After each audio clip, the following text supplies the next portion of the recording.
सभी का स्वागत है। मैं हूं आपके साथ अंजलि आनंद। मुख्यमंत्री हेमंत सोरेन दिल्ली दौरे पर हैं। दिल्ली में सीएम हेमंत सोरेन ने केंद्रीय गृह मंत्री अमित शाह से करीब 1 घंटे तक मुलाकात की। हालांकि केंद्रीय गृह मंत्री से मुख्यमंत्री की शिष्टाचार मुलाकात थी, लेकिन राष्ट्रपति चुनाव से पहले हुई इस मुलाकात की कई सियासी मायने निकाले जा रहे हैं। दिल्ली में अमित शाह से मिले हेमंत सोरेन। सोरेन और शाह की मुलाकात एक बहाना है। गृह मंत्री से मुलाकात के क्या है मायने? जो आपने अपनी आंखों से देखा है आज का दिन, इसको यहीं तक रहने दीजिए, बाकी ब्रेक के बाद। राष्ट्रपति चुनाव में जेएमएम किस उम्मीदवार को समर्थन करेगा, उसे लेकर सस्पेंस बरकरार है। लेकिन चुनाव से पहले हेमंत सोरेन के दिल्ली दौरे और गृह मंत्री अमित शाह से मुलाकात को लेकर झारखंड में सियासत गर्मा गई है। राष्ट्रपति चुनाव को लेकर अपने फैसले से पहले झारखंड के मुख्यमंत्री हेमंत सोरेन ने गृह मंत्री से मिलने का फैसला लिया तो इसके कई मायने निकाले जाने लगे। दरअसल राष्ट्रपति चुनाव के लिए एनडीए ने द्रौपदी मुर्मू को अपना उम्मीदवार बनाया है, जो आदिवासी समुदाय से आती हैं।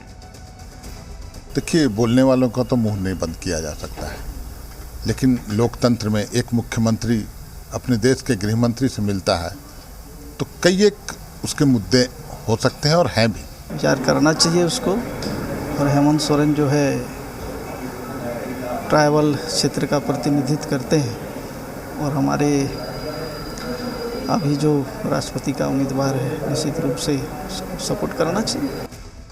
झारखंड में महागठबंधन सरकार के अगुआ हेमंत सोरेन ने राष्ट्रपति चुनाव में अपने पत्ते खोलने से पहले देश के गृह मंत्री अमित शाह से मुलाकात का फैसला लिया तो अंदर खाने उनके अपनों के ही कान खड़े हो गए।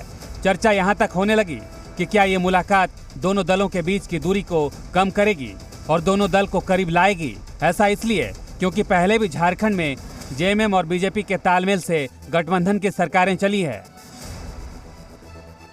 हेमंत सोरेन जी इस राज्य के मुखिया हैं और अमित शाह जी देश के गृह मंत्री। संभवतः राज्य संचालन के विषय में कई ऐसी विषय आते हैं जो तमाम केंद्र सरकार के विभागों से भी राय मशवरा करना पड़ता है। चुनाव के संदर्भ में मिलते हैं तो हम कहना चाहेंगे कि क्या ही अच्छा होता कि वो इसका निर्णय पहले ले चुके होते। ना विलंब 3 दिन विलंब इन्होंने क्यों किया? हेमंत सोरेन और अमित शाह की मुलाकात के मायने निकाला जाना स्वाभाविक है। दोनों नेताओं की मुलाकात वैसे समय में हो रही है जब अगले दिन निर्वाचन आयोग में सीएम से जुड़े ऑफिस ऑफ प्रॉफिट से जुड़े मामले की सुनवाई होनी है। वहीं सीएम के भाई बसंत सोरेन से जुड़े मामले में भी निर्वाचन आयोग में 29 जून को सुनवाई की तारीख तय है। और हो सकता है, मैं निश्चित रूप से नहीं कह सकता हूं क्योंकि ये तो अंदरूनी बात है, लेकिन हो सकता है कि कुछ राजनीतिक खिचड़ी पक रही होगी कि क्योंकि आप जानते हैं कि आजकल जो हमारे देश में राजनीति चल रही है, इसके लिए मैं किसी राजनीतिक दल को तो जिम्मेवार नहीं ठहराऊंगा। निर्वाचन आयोग में सुनवाई से ठीक पहले राष्ट्रपति चुनाव के मसले पर गृह मंत्री अमित शाह से मुलाकात को लेकर झारखंड की सियासत में न सिर्फ चर्चाएं तेज हो गई है, बल्कि लोग यही कह रहे हैं ये मुलाकात तो एक बहाना है। रांची से जी मीडिया के लिए कुमार चंदन की रिपोर्ट। राष्ट्रपति चुनाव पर जेएमएम ने अब तक अपने